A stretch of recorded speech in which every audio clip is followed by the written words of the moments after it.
دانان بە دەوڵەتی فەڵەستین ئەو شکستەی ناتەنیاهۆ کە سەرکەوتنەکانی لێکردە ژەهریمار لە نێوان ئەو واگر و واسنەی کە ناتەنیاهۆ و سوپای ئیسرائیل بەسەر غەزەیەکان دەیبارێنن کە نزیکەی 90,000 کەسی کردوتە قوربانی باڵەخانەیەک بە پێوانە هێڵدراوەتەوە کە پۆلێک لە جیهان سەری هەڵداوە کە سەرکەوتنەکانی ناتەنیاهۆی کردوتە تاڵاو دڵی فەڵەستینیەکانیشی لەناو ئەو هەموو نەهامەتیا خۆش کردووە ئەویش ڕوودانی گۆڕانکاریەکی بەرچاوە لە هەڵوێستی نێودەوڵەتیدا لە کاتێکدا بنیامین ناتەنیاهۆ سوورە لەسەر سیاسەتی سەربازی دڕندانە و گۆڕین و سڕینەوەی غەزە ڕایگشتی جیهانی و گوشارە دیبلۆماسیەکان دۆخەکەیان باراستەیەکی پێچەوانەدا برد شەپۆلێکی نوێی دانپێدانان بە دەوڵەتی فەڵەستین لەلایەن وڵاتانی گەورە و کاریگەرەوە دەستی پێکردووە دوای ئەوەی وڵاتانی وەک ئیسپانیا ئیرلەندا و نەرویج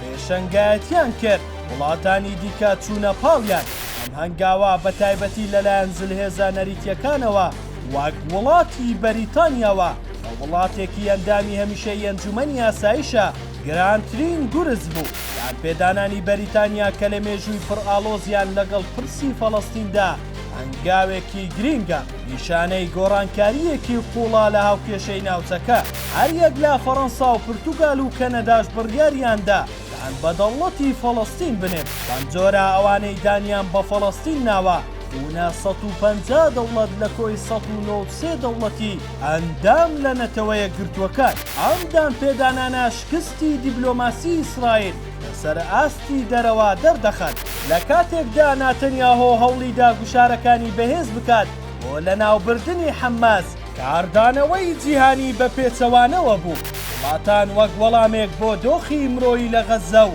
وەک هەوڵێک بۆ زیندووکردنەوەی یاسۆکانی یاشتی شتیوانیان لە چارەسەری دوو دەوڵەت کردووە نەک لە سیاسەتا توندەکانی ئیسرائیل ئەما وای کردووە ئیسرائیل لەسەر شانۆی نێودەوڵەتی زیاتر گۆشەگیر بێت و کاریگەری سیاسی و دیبلۆماسی کەم ببێتەوە.